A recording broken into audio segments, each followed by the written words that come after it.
We've been talking all week about how levees failing upriver are taking pressure off the levees downriver, but in a story loaded with such bitter irony, that's not the worst. The worst could be this, that the entire Mississippi levee system could be causing more agony than it actually prevents.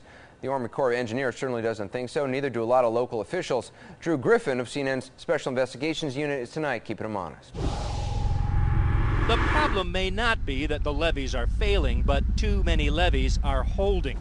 Up and down this massive river basin for hundreds of years, farmers and cities and land developers have been trying to hold back one of Mother Nature's largest drainage pipes, the Mississippi. Since the 1700s, we've built more than 2,200 miles of levees along the whole river system, and altogether that has had a major effect.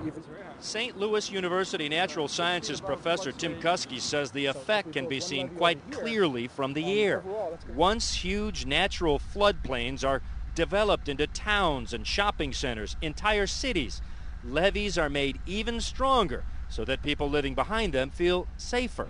But what happens is that we build levees along the river, then we constrict the flow to be in a very narrow channel. Then the same amount of water has to go through this narrow channel, so it rises higher and higher. And then people think the levees are strong and they're going to protect them. Then we find out that they're weak and they can potentially fail. So we have the situation where the river has risen 15, 20 feet higher than it would have without the levees. And when it fails, it does so catastrophically. Winfield, Missouri today, says Kuski, is a classic example. That levee is breached in so many places, it's hard to tell it's even there. Unfortunately, he says, history has shown the reaction will be to rebuild the levee even higher and stronger. Back in 1993, this whole area was under 10 feet of water. A smaller levee had failed and turned this into an entire floodplain. What did they do? Well, instead of allowing Mother Nature to take its course, they built an even bigger levee there to protect it from the Missouri River just beyond those trees. And right in that floodplain is one of the largest strip mall developments in the United States. After the '93 flood, we were told, of course, that there would be no more levees, no more projects, no more development in the floodplains because everyone had learned their lesson. And that went on for a few years, but of course, people soon forgot again, and the development started.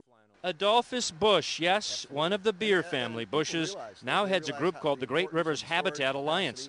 There's no mistake he wants to stop levees from being built and stop development in the floodplain. Let the Mississippi flow naturally. That's exactly what's happening now from Iowa all the way down to St. Louis. All of these levees are breaking as the water comes through. Of course, that relieves the pressure for all of us downstream. Mark Twain, who lived along this river, once said 10,000 river commissions with the minds of the world at their back cannot tame that lawless stream. Why, say critics of our current efforts, do we think our levees can do any better? Drew Griffin, CNN, St. Louis, Missouri.